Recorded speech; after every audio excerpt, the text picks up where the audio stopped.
원의 기능사 필기시험 대비 윤쌤 인사드립니다. 자, 여러분들이 시험 볼 때 시험 문제에 대해서 정답이 바로바로 체크되는 기출족보 족집게 100 문항으로서 강의 내용 중 붉은색 내용은 여러분들이 시험 볼 때 바로 정답과 연결됩니다. 자, 그리고 여러분들 이번 강의는 짧은 시간에 많은 내용을 전달해 드리고자 성우 목소리로 진행되는 점 참고하시기 바라겠습니다. 자, 그럼 백문항 시작하겠습니다. 1. 시설 내 공중 습도를 높이는 데 이용되는 관수 방법은 분무형 관수이다. 2. 생리적 화학 산성 비료로 황산 암모늄이 적당하다. 3. 수국의 꽃 세기청색일 경우 토양 반응은 산성이다. 4. 일반적으로 살충제의 살포 효과가 가장 큰 해충의 발육 시기는 유충이다. 5. 심층 시비는 추비하기 어려운 멀칭 재배에 효과적이다. 6. 토양 소독 방법 중 가열 소독에는 소토법, 증기 소독, 태양열 소독 등이 있다. 7. 클라이맥트릭 호흡형을 갖는 대표적인 채소에는 토마토가 있다. 8. 수경 재배 분류 중 펄라이트, 피트모스, 톱밥 등을 이용하는 재배 방법은 고형 배치경이다. 9. 수경 재배의 고형 배치경으로 실용적으로 많이 이용하는 것은 펄라이트이다. 10. 복숭아의 조생종 종자를 대모경으로 사용하지 않는 가장 중요한 이유는 종자의 발화율이 낮기 때문이다. 11. 토양 전염성 병의 종류에는 모잘룩병, 시들음병, 덩굴쪽인병 등이 있다. 12. 생장 촉진에 중점을 두고 있는 식물 공장에는 완전 제어형, 태양광 병용형이 있다. 13. 호광성 종자에는 우엉, 상추, 샐러리 등이 있다. 14. 일반적으로 참외의 아들 덩굴 적정 유인 본수는 2본이다. 15. 카네이션 재배 시 그물치기를 하는 주된 이유는 줄기가 똑바로 자라도록 하기 위해서이다. 16. 양액 재배 방식 중 뿌리의 가장 산소 공급이 양호한 것은 분무수경이다. 17. 절화의 저장 방법은 저온 저장이다. 18. 사용량이 많으면 꽃눈 분화를 저해하는 비료 성분은 질소이다. 19. 1년 초는 종자 번식으로 번식한다. 20. 보통 채소의 시설 재배 시 1회 관수량은 5에서 10mm이다. 21. 야자과 식물에는 캔티아, 종려, 관, 음죽 등이 있다. 22. 시설 내의 환기 효율이 가장 높은 환기 방법은 저부의 측장과 천장을 함께 열어준다. 23. 에너지 비용과 잠재적인 부패 오염도가 높은 예냉 방식은 냉수 냉각식이다. 24. 생장 조절제로 분류하는 것은 에테폰제이다. 25. 사과나무 병해 중 피해가 가장 큰 것은 탄저병이다. 26. 씨가 싹 터서 정씨까지 주로 발생하며 줄기의 지표면 가까운 부분이 부패됨에 따라 쉽게 쓰러지고 시들어 죽는 병은 모잘룩병이다. 27. 골판 지상자의 통기 구멍으로 냉기를 순환시켜 예냉하는 방식은 차압통풍식이다. 28. 시설 내의 환경에서 가장 중요하게 취급되는 인자는 온도 환경이다. 29. 환경 조절 제어기의 기본적 설계 구조는 피드백 제어이다. 30. 절화의 노화를 촉진시키는 원인에는 수분 부족, 양분 부족, 에틸렌 생성 등이 있다. 31. 미세 종자 파종 후의 관수 방법으로 저면 관수가 가장 이상적이다. 32. 지면 피복용으로 사용되는 자재 중 상관 효과를 동시에 얻을 수 있는 것은 반사 필름이다. 33. 토양의 수분을 측정하는 기구는 텐시오미터이다. 34. 카네이션의 생리장애는 꽃잎 마리이다. 35. 글라디올러스의 휴면 타파를 위해서 냉장 처리할 경우 알맞은 온도는 2에서 3도씨이다. 36. 작물 생육의 중요한 가시광선의 영역은 400에서 760 나노미터이다. 37. 사과 갈색 무늬 병균의 월동은 이병 낙엽에서 한다. 38. 종자 파종 시 전파하고 깊게 복토하는 것이 좋은 종자는 대립 종자이다. 39. 글라디올러스의 저장률을 높이는 방법은 큐어링이다. 40. 나무잎에 조기 낙엽을 가장 심하게 일으키는 병은 사과 갈색 무늬병이다. 41. 과수원에 토양 내 12호 가장 빨리 흡수 이용될 수 있는 비료는 화학 비료이다. 42. 시설 원회에서 사용되는 텐시 5m의 용도는 토양 수분 장력의 측정이다. 43. 삽목의 장점은 결실이 불량한 원예 작물의 번식에 적합하다. 44. 식물의 뿌리에서 직접 흡수되는 질소의 형태는 질산테이다. 45. 포도 나무의 꽃눈 분화가 시작되는 시기는 5월 하순이다. 46. 조직 배양용 배지에 첨가하는 것은 당, 무기 염류, 식물 호르몬 등이다. 47 튤립에서 블라인드 현상이 일어나는 원인은 꽃눈 분화 전에 저온 처리 때문이다. 48 과수의 순접의 실시 시기는 6월에서 7월이다. 49 포도는 장과류에 속한다.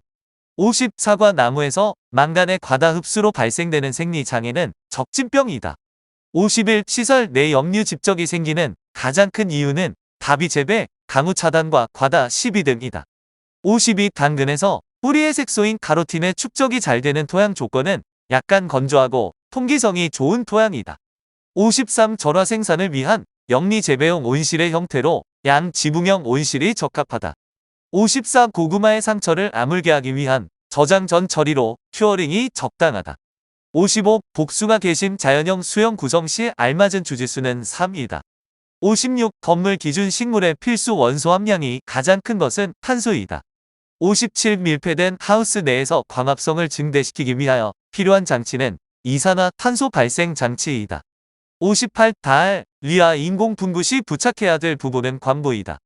59 시설 원예의 피복자재 중 자외선 투과율이 가장 높은 것은 폴리에틸렌 필름이다. 60 과실의 성숙도를 판정하는데 기준이 될 수 있는 것은 과실의 색깔, 성숙기까지의 일정한 기간, 단맛과 신맛의 비율 등이 있다.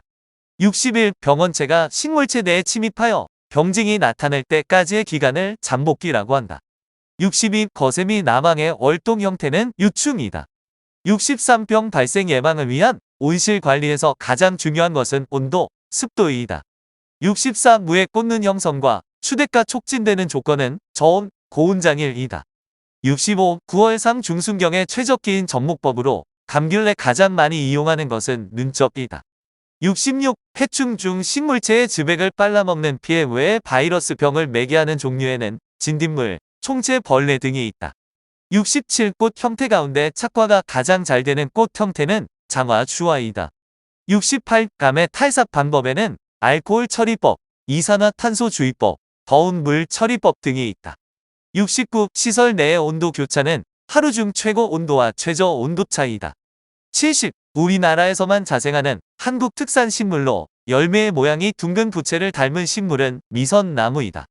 71 밀폐된 하우스 내에서 광합성을 증대시키기 위하여 필요한 장치는 이산화탄소 발생 장치이다. 72 정부 우세성에 주로 관여하는 호르몬은 옥신이다. 73 시금치 꽃파리 유충의 피해 부위로 가장 적당한 곳은 잎살 속이다. 74 결과 모지는 결과지가 발생하는 가지이다. 75 화훼 재배 토양을 가열 소독하고자 할 때 적합한 온도는 60도씨이다. 76 고추의 비닐하우스 재배 시 고온이 되면 잘 일어나는 피해는 낙과이다. 77 분자란의 개화 촉진을 위한 지베렐린 처리 방법은 5ppm 정도의 용액을 어린 꽃봉 오리에 처리한다. 78 화훼의 육종 방향은 꽃수가 적은 것은 가능한 큰 꽃을 육종한다. 79 과수에서 잎의 생장과 기능에서 잎은 눈에서 나와서 일정한 기간이 지나야 탄소 동화 작용을 할 수 있다. 80 추파 1년 초의 특징은 장일 조건에서 개화가 잘 된다. 81 국화의 차광 재배에 있어 낮 시간의 표준 길이는 약 11시간이다. 82 MA 포장은 플라스틱 필름 포장 저장이다. 83 샐러리의 저온기 시설 재배에서 지베렐린을 처리하는 가장 큰 이유는 입자로 신장이다. 84 원예 생산물의 손실률이 가장 높은 유통 단계는 저장 단계이다. 85 참외의 착과는 손자 덩굴의 한마디 것이 최종과로 가장 좋다. 86 과수의 농약 살포시 약해가 나타나기 쉬운 조건은 고온이다. 87 광도, 온도 등이 적당할 때 알맞은 이산화탄소의 시용 농도는 1000에서 1500ppm이다. 88 습기를 쉽게 흡수하여 굳어지거나 녹아서 사용에 가장 불편한 비료는 질산 암모늄이다. 89 포도나무 수영 중 주로 장초 전정을 하는 대표적 수영은 X자형이다. 90 일반적으로 보온력이 가장 큰 자재로 덮고 걷는데 일손이 많이 들여져주면 보온력이 크게 떨어지는 재료는 썬피이다. 91 한국 배의 품종명은 청실리이다. 92 양액 재배에서 비고형 배지경에는 담액식, 분무식, NFT 등이 있다. 93 추수의 효과는 저장 기간을 연장할 수 있다. 94 육묘 온실의 시설에는 벤치시설, 난방시설, 관수시설 등이 있다. 95 해충 중 식물의 즙액을 빨라먹는 흡즙성 해충은 응애이다. 96. 포인세티아를 촉성 재배하려 할 때 차광 처리가 필요하다. 97. 과실 중 꽃바퀴가 발달하여 식용 부위를 형성하는 것은 사과 등이 있다. 98. 조풍에는 바다바람에 의한 염분의 피해를 말한다. 99. 한 지역 마늘 품종을 따뜻한 지방에서 재배하였을 때 나타나는 현상은 결구 비대가 안 된다. 100. 튤립 고유의 꽃색에 흰색 또는 황색의 얼룩 무늬가 생기는 병은 모자이크병이다. 자, 여러분들 원예 기능사 필기시험에 반드시 출제 가능한 기출족보 족집계 100 문항을 공부하였습니다. 여러분들 하나하나 시험에 반드시 출제 가능한 내용이므로 정확하게 머릿속에 숙지하시기 바라겠습니다. 자, 여러분들 고생하셨고 감사합니다.